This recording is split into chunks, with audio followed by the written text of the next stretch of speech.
Destination, twisting, surprise-filled, ever-changing Chattooga River. Thursday's 927-mile travels from Des Moines, Iowa to Clayton, Georgia didn't have the same numerical flow as Tuesday's 1,234 from Twin Falls, Idaho to Des Moines, but the metric conversion to 1492 kilometers has a certain New World Cristobal Colon Padre de la Explotacion ring to it. And once we traveled southeast on 4 separate U.S. highways for a bit over 2 hours and reached Cape Girardeau, Missouri, the next few hundred miles of our journey had a decidedly, it's like deja vu all over again, Yogi Berra vibe, as our route to Clayton took us down highways I had driven on when traveling either alone, with my darling Durga, or as a family of 4 when we would travel from Cedar Rapids, Iowa to either St. Louis or overnight at one of my 2 sisters' houses an hour east of Memphis before continuing east to where my parents lived and my 2 brothers still reside, just north of Washington, D.C. Son Kevin, being a devout Catholic, not only sends grandson John to a Catholic school, but also has him attend religious education classes.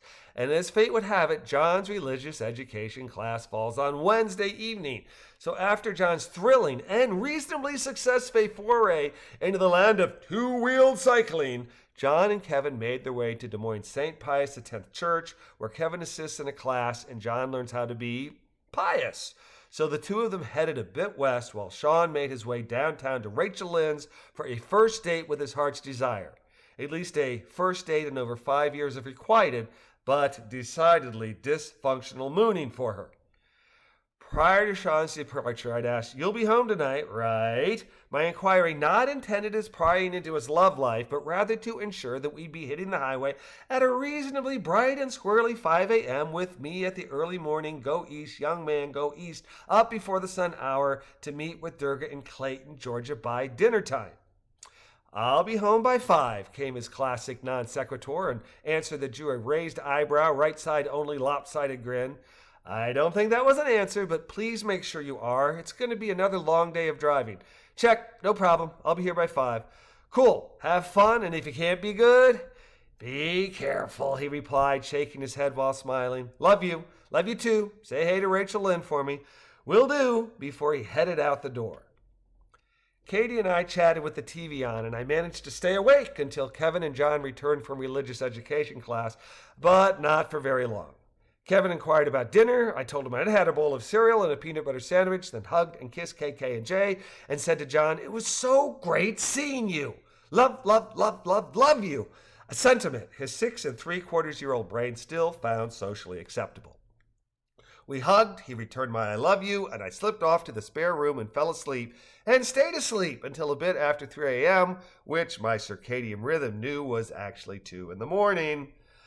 Looking out the front window, the absence of Sean's car allowed me to quickly deduce that he had not made his way back to the KK and J home, and I hoped fervently that he and Rachel had enjoyed their brief reunion and that he would return before 5 o'clock. One of said wishes coming to fruition, and the other not so much.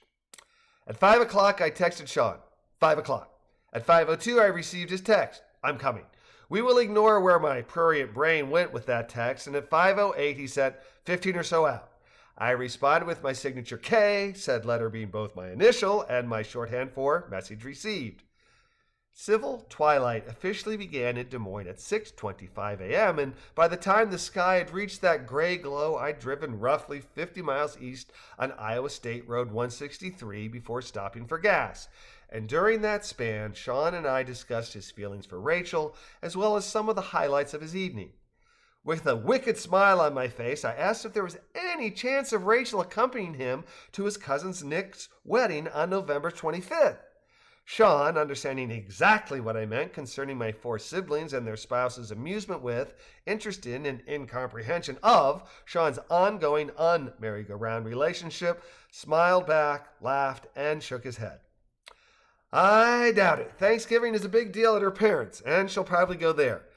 "But you'll try, right?" "Of course," he said with a laugh as I hit the highway and he nodded off to sleep, as we journeyed physically and metaphorically to our rendezvous with Durga in Clayton, Georgia, and his return to the Chattooga River NOC outpost, where he would once again guide us down the twisting, surprise-filled, ever-changing, while remaining the same river the next day.